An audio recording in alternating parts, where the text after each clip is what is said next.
Assalamualaikum warahmatullahi wabarakatuh. Hai anak-anak guru, apa kabarnya semua hari ini?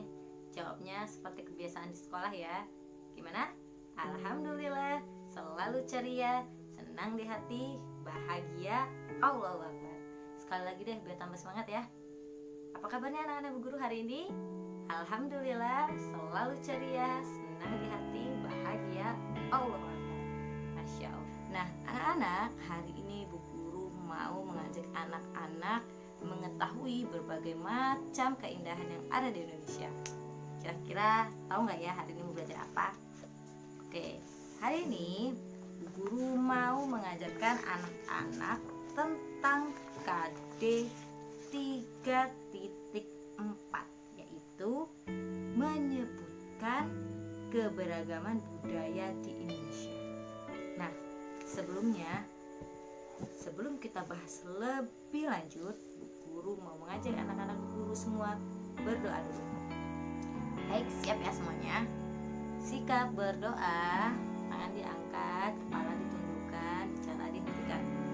Doa mau belajar. Bismillahirrahmanirrahim. Rabbi zidni ilma warzuqni fahma. Amin ya rabbal alamin. Alhamdulillah. Semoga dengan kita berdoa, semoga semuanya dilancarkan oleh Allah Subhanahu wa taala. Amin ya rabbal alamin. Nah, tadi Bu Guru sudah bicara sama anak-anak bahwa kita mau belajar tentang keberagaman yang ada di Indonesia. Sebelum kita bahas lebih lanjut, Bu Guru mau tanya dulu sama anak-anak. Anak-anak udah tahu belum sih keberagaman itu apa ya? Coba cari tahu tentang keberagaman. Kira-kira ragam itu apa ya? Keberagaman itu apa ya?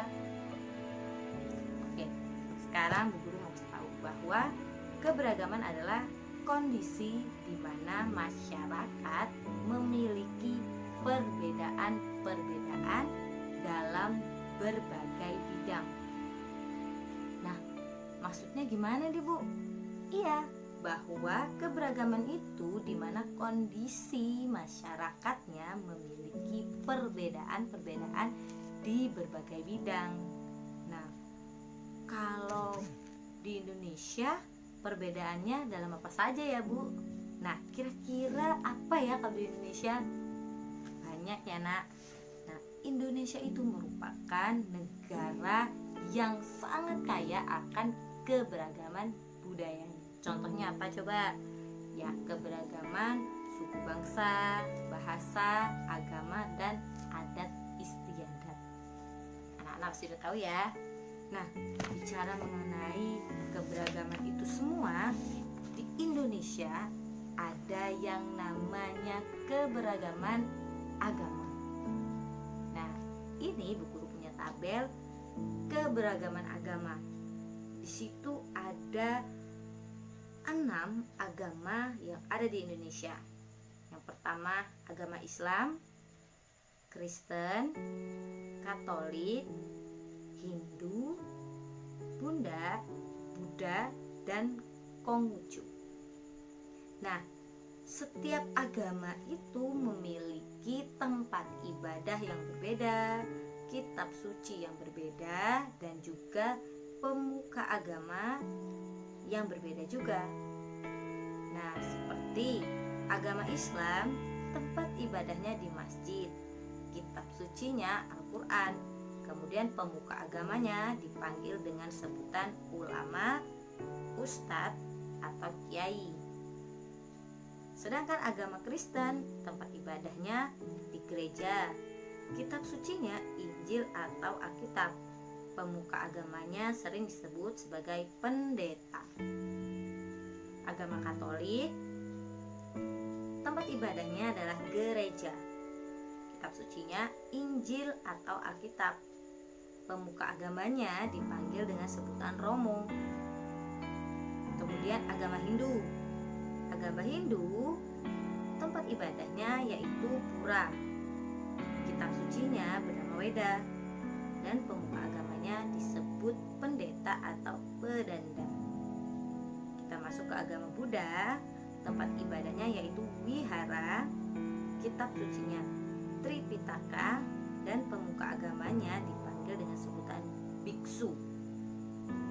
Kemudian agama Konghucu, tempat ibadahnya di kelenteng, kitab sucinya yaitu Sisu atau Wujing, dan pemuka agamanya dipanggil dengan Kushi. Nah, itu dia keberagaman agama yang ada di Indonesia. Sudah paham kan? Nah, selanjutnya kita akan membahas mengenai keberagaman rumah adat. Ternyata selain agama, Indonesia juga memiliki keberagaman rumah adat. Nah, jadi setiap suku yang ada di Indonesia ternyata memiliki rumah adat yang berbeda-beda. Contohnya apa aja? Ini. Jadi di suku Minangkabau itu memiliki rumah adat namanya rumah gadang. Kemudian rumah adat Jawa itu namanya joglo. Rumah adat Bali yaitu Candi Bentar, dan rumah adat Papua namanya Honai. Dan setiap rumah adat itu ternyata punya fungsinya masing-masing. Seperti contohnya ini dia. Bentuk rumah adat di Indonesia kan berbeda-beda. Misalnya seperti rumah adat Papua yaitu Honai. Ternyata Honai itu bentuknya kecil dan tidak berjendela. Kenapa? Karena memiliki tujuan yaitu untuk menahan hawa dingin di pegunungan Papua. Karena di Papua itu ternyata suhunya sangat dingin, makanya rumahnya berbentuk seperti Honai itu untuk menahan hawa dingin yang ada di Papua. Nah, berarti setiap bentuk rumah adat yang ada di Indonesia itu mengikuti tekstur lingkungan yang ada di suku tersebut. Selanjutnya kita masuk ke pakaian adat. Ternyata selain agama, kemudian rumah adat, ternyata di Indonesia juga punya keberagaman dari pakaian adatnya. Nah, contohnya ini dia. Pakaian adat Bali, pakaian adat Minang, pakaian adat Jawa, dan pakaian adat Sunda. Dan setiap pakaian adat itu memiliki fungsinya masing-masing ya, Nak ya. Seperti contohnya, misalnya dipakai untuk acara-acara adat di masing-masing suku. Begitu. Selanjutnya kita selain dari agama, keberagaman rumah adat, keberagaman dari pakaian adat, ternyata di Indonesia juga memiliki keberagaman tarian-tarian. Contohnya yaitu salah satunya tari kecak. Nah, anak-anak tahu nggak sih tari kecak itu berasal dari mana? Ya, betul sekali, bertepuk tangan. Tari kecak berasal dari Bali. Nah, bicara mengenai keberagaman itu semua, Ibu sekarang mau membahas tentang keberagaman yang ada di Indonesia. Salah satunya yaitu ngaben. Oke, baik anak-anak. Yang perlu anak-anak ketahui adalah bahwa setiap negara itu memiliki keunikan tradisinya masing-masing. Sama halnya seperti negara-negara lain, Indonesia juga memiliki keunikan tradisinya. Kita sama-sama tahu bahwa Indonesia itu adalah negara yang sangat kaya sekali dengan keberagaman budayanya. Maka anak-anak seharusnya bangga jadi orang Indonesia. Kenapa? Karena kita itu adalah negara yang sangat kaya. Jadi anak-anak semua harus melestarikan kebudayaan yang ada di Indonesia. Nah, anak-anak, sekarang guru mau menjelaskan mengenai tradisi yang ada di Indonesia. Salah satunya yaitu ngaben. Anak-anak udah pernah dengar belum ya ngaben itu apa? Nah, ngaben adalah warisan tradisi dari Pulau Dewata yaitu Bali. Nah, ngaben merupakan sebuah tradisi agama Hindu Bali yang merupakan upacara adat kematian atau kremasi bagi manusia yang sudah meninggal. Nah, biasanya orang sudah meninggal itu tidak langsung dilakukan acara ngaben terlebih dahulu, tetapi didiamkan beberapa saat kemudian hingga pelaksanaan ngaben itu terjadi. Sebelum pelaksanaan ngaben itu terjadi, masyarakat itu mengajukan kepada pedanda, mengajukan baik baiknya hari apa ya gitu. Nanti kemudian ketika sudah ditetapkan hari baiknya, maka masyarakat akan mempersiapkan upacara pembakaran mayat itu. Nah, sebelum upacara ngaben ini dilaksanakan, keluarga itu dibantu dengan masyarakat untuk mempersiapkan yang namanya bade dan lembu. Nah, bade dan lembu ini dibuatnya sangat mewah dengan mereka. Terbuat dari kayu, kertas warna-warni, dan bahan-bahan lainnya. Bade dan lembu ini yang digunakan sebagai tempat mayat akan dikremasi atau tempat mayat yang akan dibakar. Begitu. Nah, pada saat upacara ngaben ini dilaksanakan, semua keluarganya, sanak saudara beserta masyarakat itu nanti akan berkumpul untuk mempersiapkan upacara tersebut. Dan mayat yang akan dikremasi ini biasanya dibersihkan terlebih dahulu dengan melakukan prosesi yang namanya nyirami, yaitu sebuah prosesi memandikan jenazah. Nah, mayat tersebut juga akan dipakaikan pakaian adat Bali layaknya orang yang masih hidup begitu. Nah, sesampainya sudah di kuburan tempat upacara ngaben itu terjadi, maka mayat itu diletakkan di atas lembu yang telah disiapkan oleh masyarakat dan keluarganya.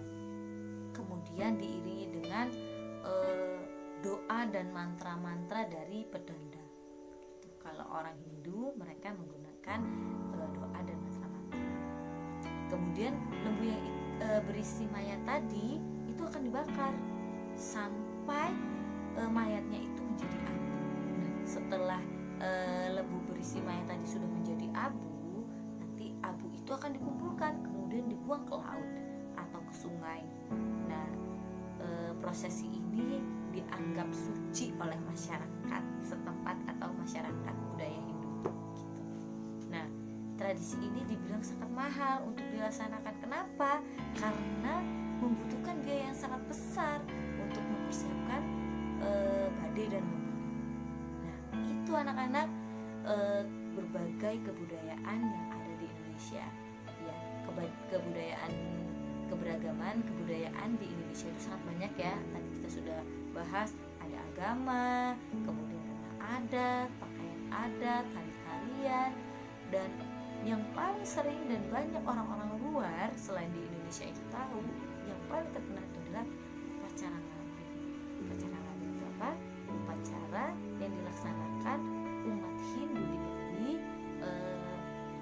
untuk melaksanakan pembakaran mayat atau mengkremasi masyarakat yang telah meninggal. Gitu. Kira-kira ada yang mau ditanyain gak tidak anak-anak? Jika ada yang ditanyakan silakan nanti WhatsApp bu gurunya masing-masing untuk mendapatkan jawabannya. Baik anak-anak, itulah tadi keberagaman budaya yang ada di Indonesia yang bisa ibu sampaikan. Semoga bermanfaat, tetap semangat, jangan lupa sholat 5 waktunya, ibadah yaumiyah jangan tertinggal, sholat tahajud, amal suratnya. Dadah, assalamualaikum warahmatullahi wabarakatuh. Jangan lupa untuk like, subscribe, and share video ini. Bye bye.